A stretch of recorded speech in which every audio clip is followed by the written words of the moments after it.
Again, thanks everybody. So long labor's title. We love long titles, don't we?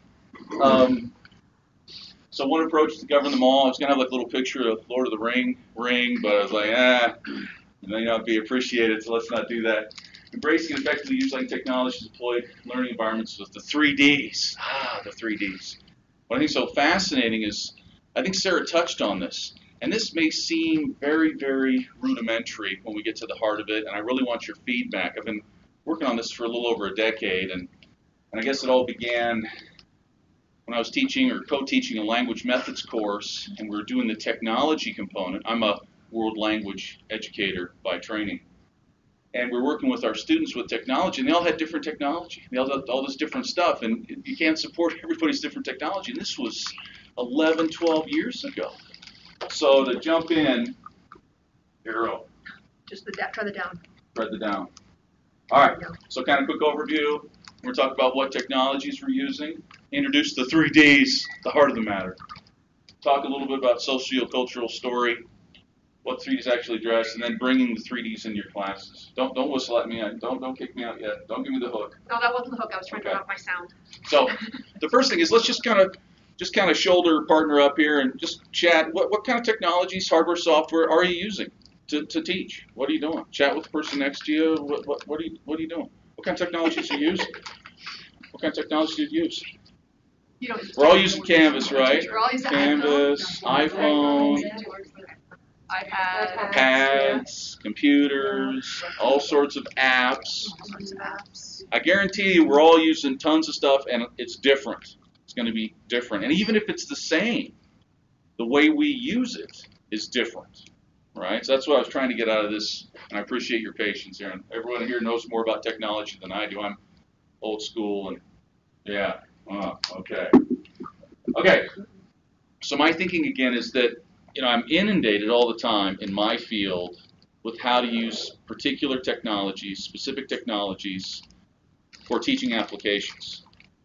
But by the time it gets published, and by the time I get to it and think about it, it's already gone. It's already out of its dream. So what I'm proposing is we need a higher level approach, a checklist that we can think about and embrace at any level at any time. So I appreciate and know the need for specific, targeting specific technologies. But where's the overarching approach? So that's what I've been looking at here for a while, and so hopefully you'll give me some good feedback. Maybe it's already out there, and I don't know, but in my field, it's kind of not there. Okay, so the 3Ds I'm going to introduce to you, where do they come from? So about over a decade of observational data from classrooms, from primarily world language teachers across 3 institutions of higher learning and about 4 or 5 high schools, and those institutions were both in America and overseas. So my N is over 100. And just kind of my observations with them, with these instructors and professors, both new and experienced, were not primarily geared toward technology use. It was about instructional effectiveness. But I just started to pick up about how they use technology. And from that, grounded in that data, the 3Ds emerged. So what are they? So the first D is directional. And I think if we think about what Sarah spoke to, I think a lot of what Sarah had issues with is also can be found in the 3Ds here.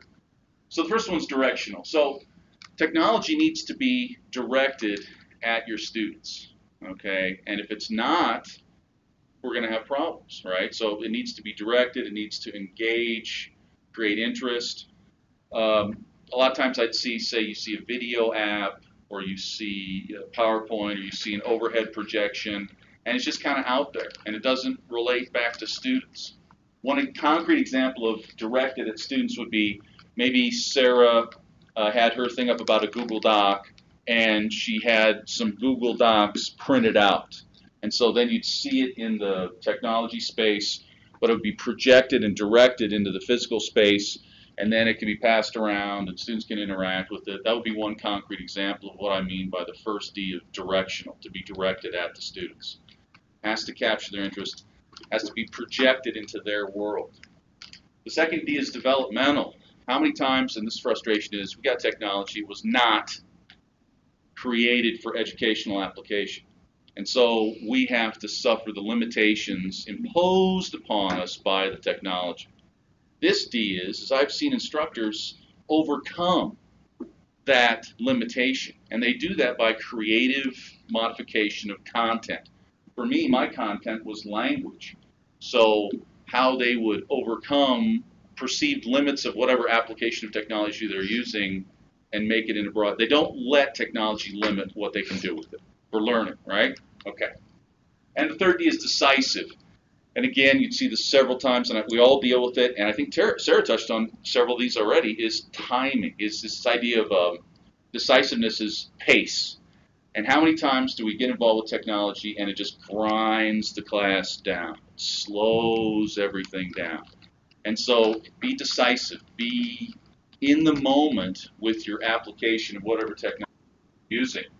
And of course, in these observations across this over a decade, the more Ds the instructors would use, the more seemingly engaged and impactful the lesson was. So if the technology is directed at students, it develops beyond what the limitations of the technology are, and it has a good pace.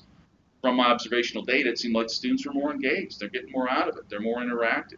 And again, these are in classes that use technology. I'm not talking about distance learning, but I think this would be applicable to distance learning. Okay. Sorry I talk quickly. Even when I'm sick, I tried to slow down. But in pairs again, person next to you, discuss, do you use any of these components in how you apply technology now? Do you use any of these 3Ds? Does this seem rudimentary or, well, it's kind of interesting or what? Talk about it. Person next to you, chat up a little bit. 3Ds. Directional, developmental, decisive. In my observational data, leads to successful use of technology. I'm sorry, just for time. Please forgive me. You can beat me later. Tar and feather me. So let's try and situate this in what I mean. Socio-cultural story, again, socio-cultural theory is big in second language acquisition. So according to, if you look at Vygotsky and Lantoff and whoever you want to, right? Things happen twice in their theory, one outside in our physical reality and then again mentally.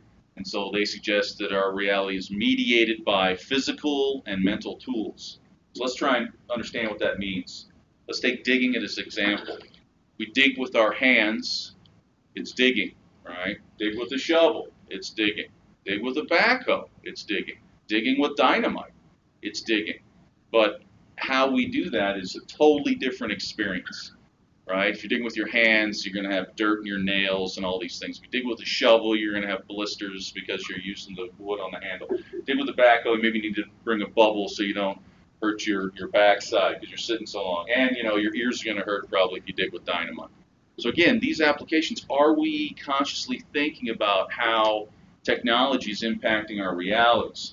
And of course, a constant example we've dealt with is with writing by hand with a pencil, you're writing with chalk on a chalkboard, you're writing with markers on a whiteboard, you're using a stylus, you're writing with a keyboard, you're writing with a paintbrush. And I don't even know what that is, some little artificial finger with like a little stylus in it, and that could be the next big thing. I was like, but I don't know. A lot I don't know. But these are all examples of writing. And again, they impact our reality, our students' reality of how they experience learning. So as instructors, how are we consciously taking these factors into account? And based on my observational data with my world language teachers, I'd say no, not concretely. I think many of us do this kind of intuitively, but we don't have this overarching system. So that's where we go back to the 3Ds.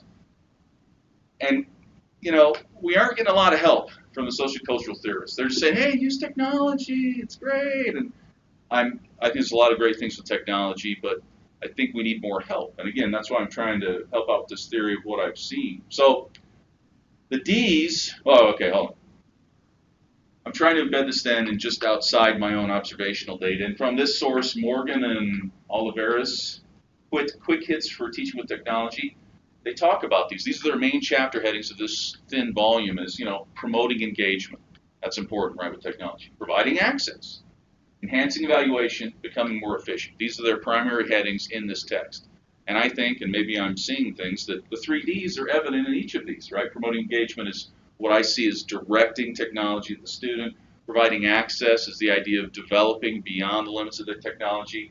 Enhancing evaluation, I'd say, is all 3Ds as is becoming more efficient, right? So I think it's there. The 3Ds are there. So let's take another deeper look at this. The Ds, which you may have been thinking, oh, dimensions of using technology. I'm going to borrow a phrase from Professor Crystal. He's just a prolific writer in applied linguistics. And he sees, technology causes distortions. So let's just think of the 3Ds as distortions. And why don't we have a checklist? Because directionality is how technology distorts space. In a world language class, it becomes terribly relevant because I can be in Wyoming, Lander, Wyoming, but I'm doing something in Paris, France. So there's the distortion of space. And the same thing with language content. Slang in Twitter in French is much different than standard French. So technology also can cause distortions in your language, which would be your content. And the final D is decisiveness, which is time. Technology causes distortions in time. So as instructors, are we taking this into account? What's just a simple checklist to say, okay, I'm going to use technology. How have I taken into account how space is going to be impacted? Second, how have I encountered how my content is going to be impacted by this technology application? And third, how am I going to take into how time, the concept of time, has been impacted by my use of technology? So I think, the Ds, that observational data becomes at a different level. And it's interesting because, again, it's not a limiting system. You can have 4Ds or 5Ds or whatever you notice, but I think, again, this overarching system is necessary.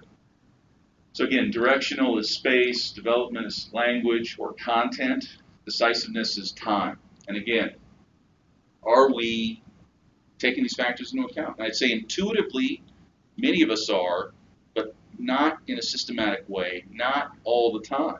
And so why aren't we doing that? So again, maybe on the back of the sheet that you had here, it's got the open-sided D, and it's the distortions for space, content, and time. You can write those in on the back of one of those sheets. And then again, talk with the person next to you. What are you doing now that's been restated as these three factors, three dimensions, and what are you willing to try?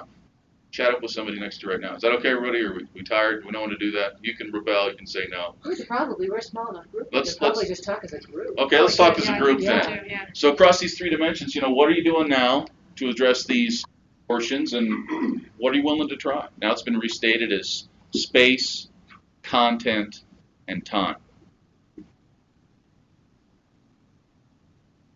I want to clarify something. Yeah, sure. When you're referring to language, you talked about slang and how slang could, that distortion. Yeah. Is that in regard to language as a whole? Because that wouldn't really be limited to technology. No, I'm saying like if you're in a tweet and you only have 140 characters, as a French person, we'll just say Mandarin Chinese because that's my language. So if I was writing in Mandarin Chinese and I had 140 Chinese characters and I had something that I couldn't get in that space, I may switch over to use something else. And that would be imposed upon me by the technology if I was doing that as a student, right? Because of the limit. But if I was a teacher and I was made aware of what was happening or could potentially happen to the language, then I could fold in some type of thinking about that application of technology, which could, make that more learner directed for the student. So kind of what she was saying in regard to the 140 characters, the bulletin points. Exactly. That would be a concrete explanation of how my content would be impacted by technology.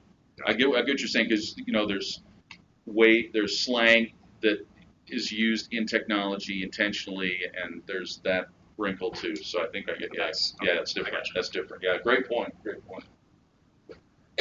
Well, it's not. That was a great discussion. Let's keep moving. All right. What I want you to think now. That was great. Thanks. Let's talk about this as an open system. And I actually teach the 3Ds in my methods course currently here at the University of Wyoming. And I force my students, and I'm going to force you to kind of think in this system, and what would a fourth D for you be? And you don't have to use a D word. You can use whatever you like. But if we consider how technology impacts space, content, and time, what other factor would you want to be on a checklist for when you approach technology? I'm going to start here and go around the room. And just say something. What I would say actually is is delivery. Mm. And what I mean by that is all of those are impacted by how I deliver and have the students see the information. Nice. I like that a lot. Whether they do it as a video or as a written assignment or as an audio assignment, or how I deliver it and how they deliver it. That's great. Thank you. Okay. All I keep thinking, Yeah. and I'm not sure where it fits, is this piece about reflection. Ooh, And I don't know where, I just keep thinking, that's nice. No. but I could be, and I don't know if it's covered in the other Ds. No, I no, just I was don't- thinking that I use it a lot for that, and I'm trying to Yeah. understand where that would. That's nice. That's very nice. Thank you. Reflection's great. Thank you very much. Yeah, that's. I'm thinking about community, not a D word, but how technology both facilitates and sometimes impedes community. That's great. I'm writing some of this down. Don't mind me. Oh wow. Gosh, I put my language on the spot. But actually, I agree with everything I mentioned so far. Reflections is very important. Critical thinking. Expansion. The base of information. Not focusing on the one thing you're researching, but expanding that to application of other research subjects.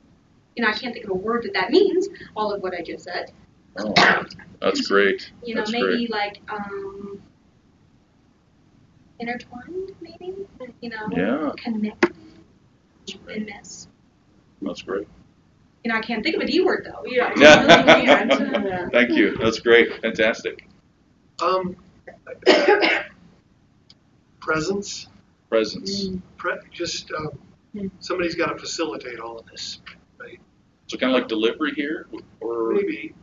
a little bit different. Presence. Well, that's kind of my fallback word. No, I think I for like any it. kind of course Yeah. is if the instructor or the guide is AWOL, this stuff falls apart. Yep. In a second. Yep. Right. Yeah, that's great. Thank you. I was going to say, like, relevance. This kind of plays into decisive, I think, if I'm understanding it correctly. Yeah. But, like, just kind of based on the pace of how the internet runs, Mhm. and how everything's constantly evolving. Mm. I think when it comes to education, you kind of have to keep pace in order to really, like, it seems to go faster than in just, like, a traditional setting. So. Relevance. No, that's great. I like that. Okay. Thank you.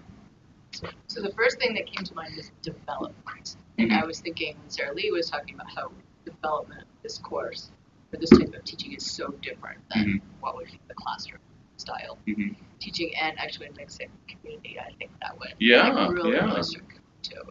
Thinking about how you keep people, obviously what you're doing is in groups and feeling a sense of community as resistant. Excellent. Thank you. Oh. Can I add sorry to add this, but I would like to.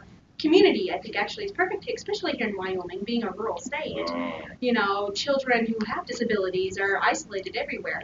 Parents don't know what to do or what other parents are doing. So that connection, that connectivity, that enmeshment, or that intertwinement, that's the word, goes back to that community. That's great.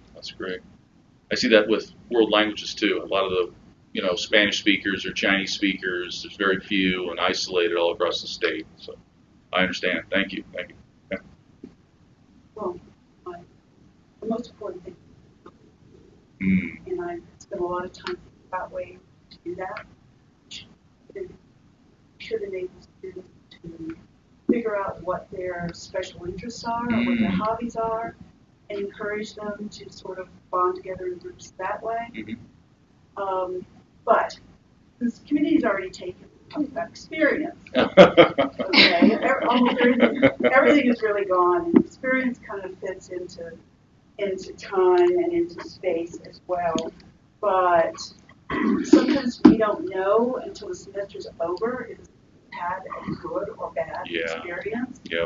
So setting up a way to get feedback from that experience along the way Yeah. Oh, yeah.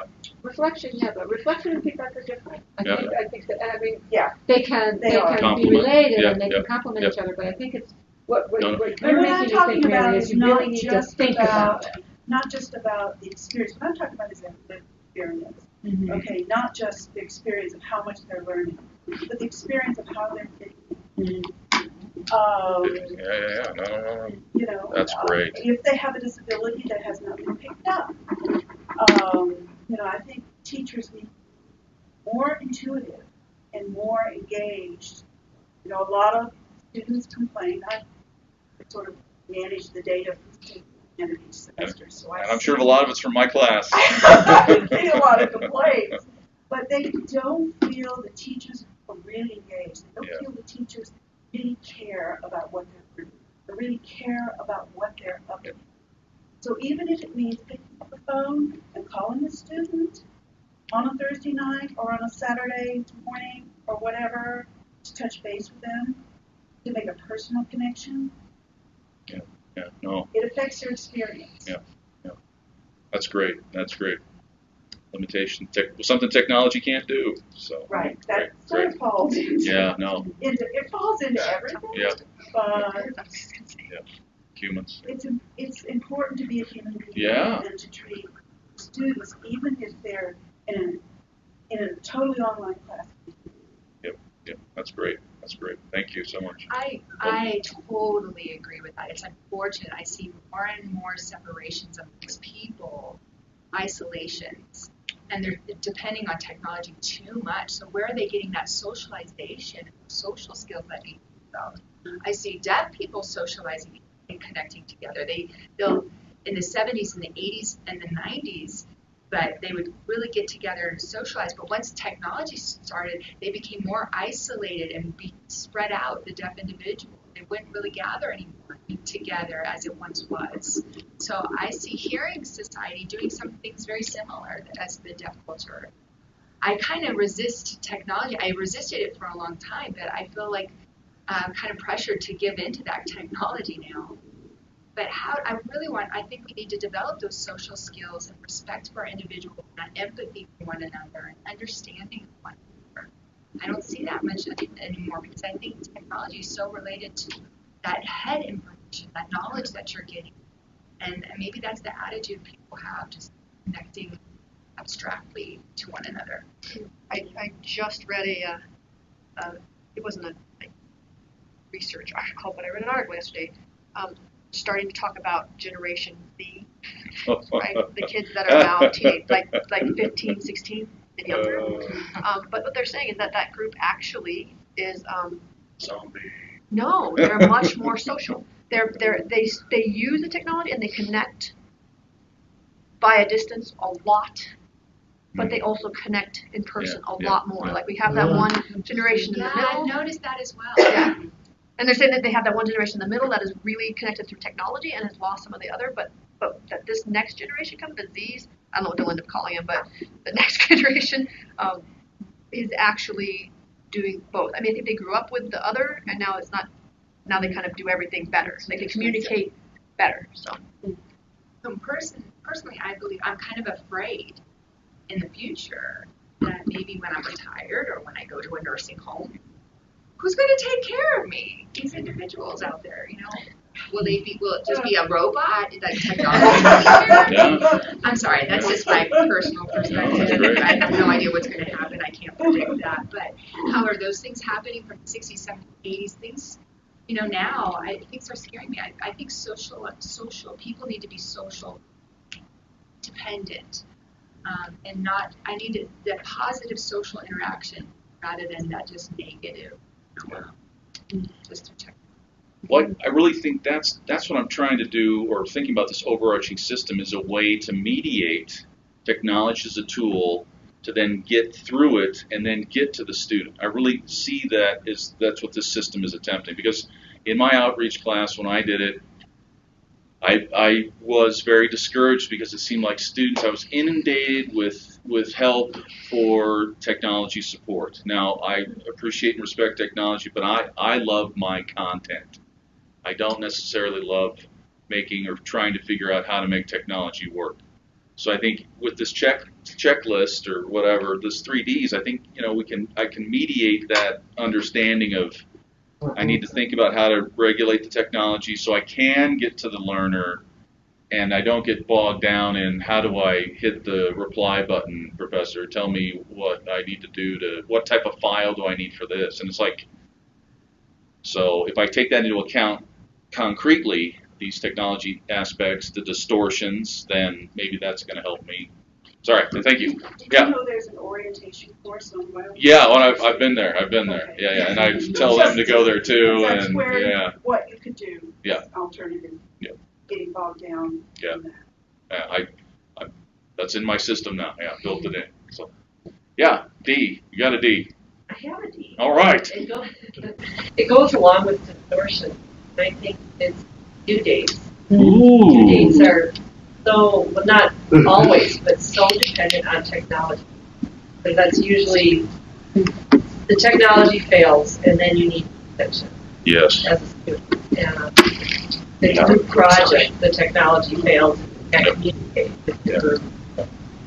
All sorts of distortion. Affects the time. Yeah. That's great. That's great. I like that a lot. Thank you. I would say the affordances or advantages in the sense that whenever you contemplate specific technology, I think the step that most people don't take is looking at the technology itself holistically, see what it can, that might be out of the realm of many different assignments in that situation. For instance, learning, you have cell phone, GPS capability. What does that mean? The content.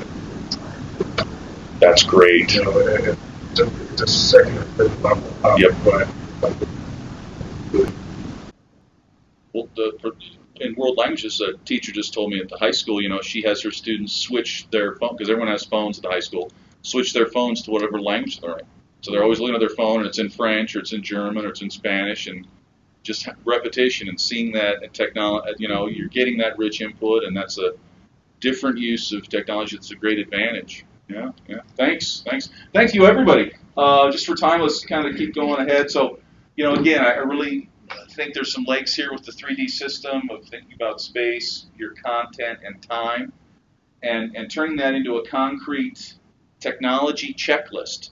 Like pilots have a pre-flight checklist. Well, why don't, as instructors, we have a pre-technology use checklist to help us successfully navigate between, what we're thinking about using technology and how that's being perceived by our students. And again, I think many of us do this intuitively at some level, but not all the time, and not all across the 3Ds. Again, in my 10 years of observational data, I want to say maybe one instructor who really, I think she got it all 3Ds. But typically it's just one or two. Like they project the technology into the classroom space very effectively, or they pace the use of technology very well in the classroom. They do one or two of the Ds, but not all of them. And it's like, why are we kind of, not firing on all cylinders? So that's just what I kind of wanted to share with you today, and I appreciate your feedback so much. I think we've already discussed this, so let's not go over that again. But you've got your feedback form there, and I really appreciate if you fill it out, and if I can collect that from you. And then if you have any questions or you'd like to discuss anything, I'm here to chat with you. And thank you so much for your time.